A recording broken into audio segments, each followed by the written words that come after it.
Dans cette vidéo, on va parler de l'hémoglobine. Tu te souviens ce qui s'est passé aujourd'hui? L'hémoglobine, c'est quoi?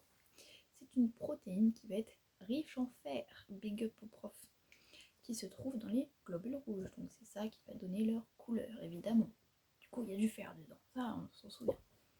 Elle va être constituée de 4 sous-unités, comme j'avais dit, qui vont être maintenues par des petits hydrogènes, TH. Des hydrogènes ioniques et par effet hydrophobe. Genre tout ça, les 4 sous-unités, elles sont costauds. Bref. On va parler ensuite de l'hème. H-E-M-E. C'est une molécule qui s'occupe de transporter l'oxygène. Un M par sous-unité d'hémoglobine. Si tu fais les calculs pour une hémoglobine en soi, bah, il y en a 4. Logique. Donc tu as plusieurs types d'hème. Tu as l'hème ferrique qui lui va se lier à l'oxygène, sauf qu'il a une affinité qui est basse. Et tu as l'hème ferreux, c'est ferreux, qui lui va se lier à l'oxygène.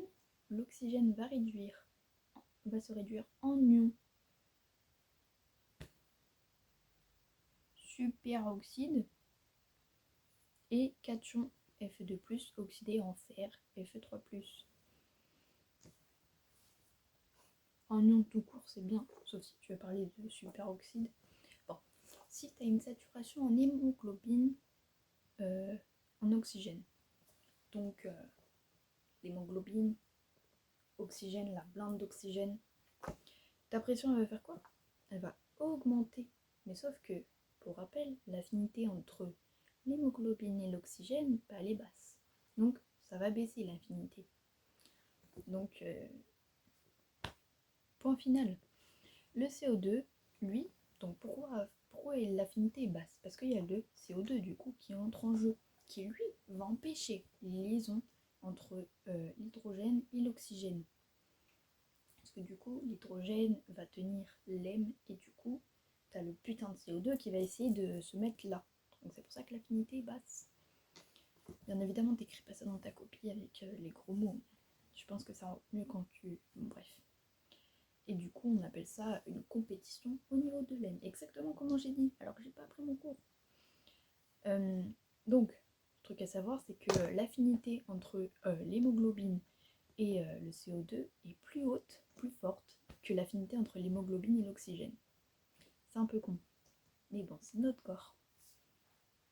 La synthèse de l'hémoglobine, elle se fait pendant l'érythropoïèse.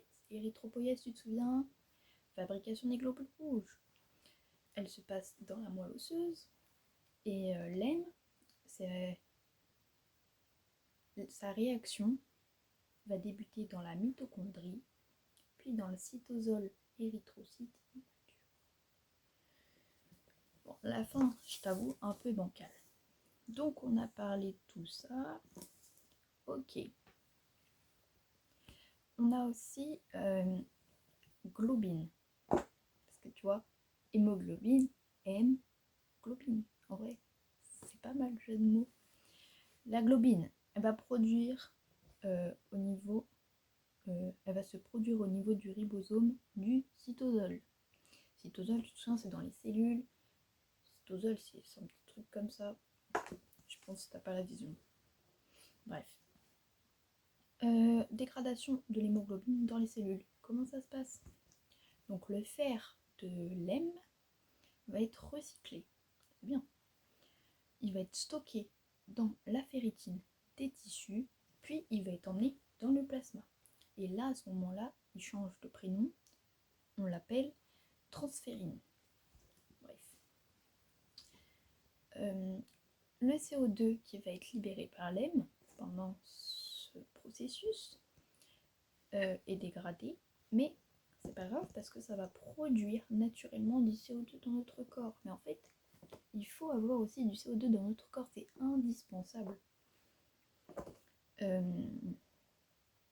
Donc là, on aura formation biliverdine, puis bilirubine, qui vont être libérés par les macrophages dans l'intestin.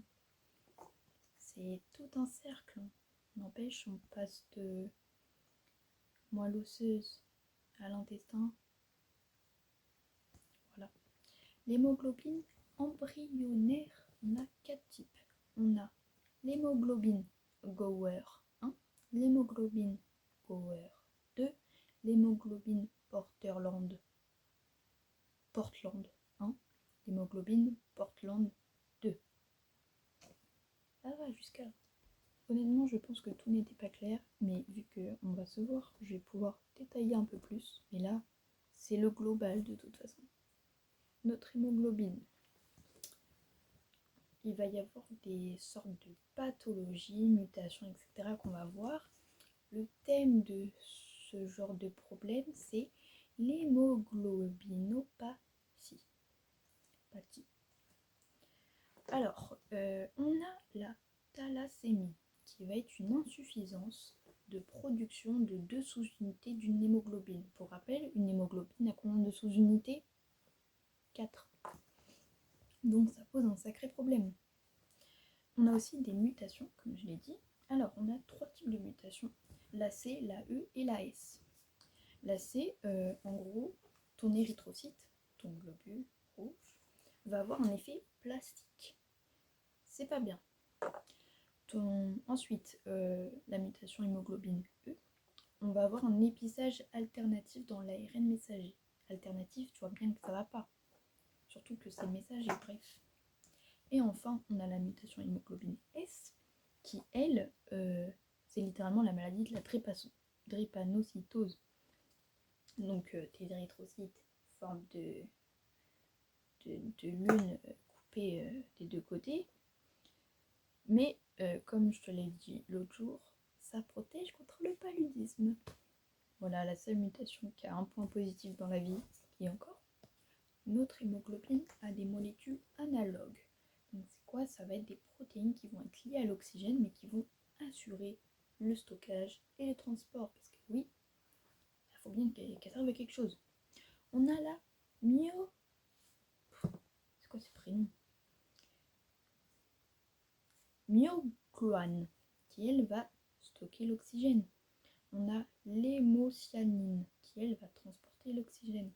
On a l'hémérythrine, qui va transporter l'oxygène. On a la chlorocruorine. On a l'érythrocruorine.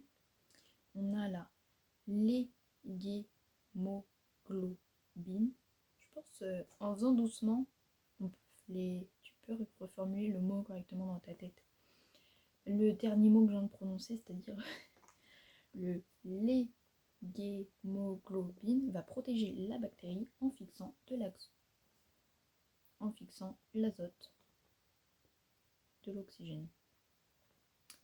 Voilà, c'est fini pour ce chapitre-là. Après, je pense qu'on va s'intéresser à quelque chose de plus facile, de plus intéressant. Mais honnêtement, je pense que c'est pas le chapitre le plus facile que j'ai fait.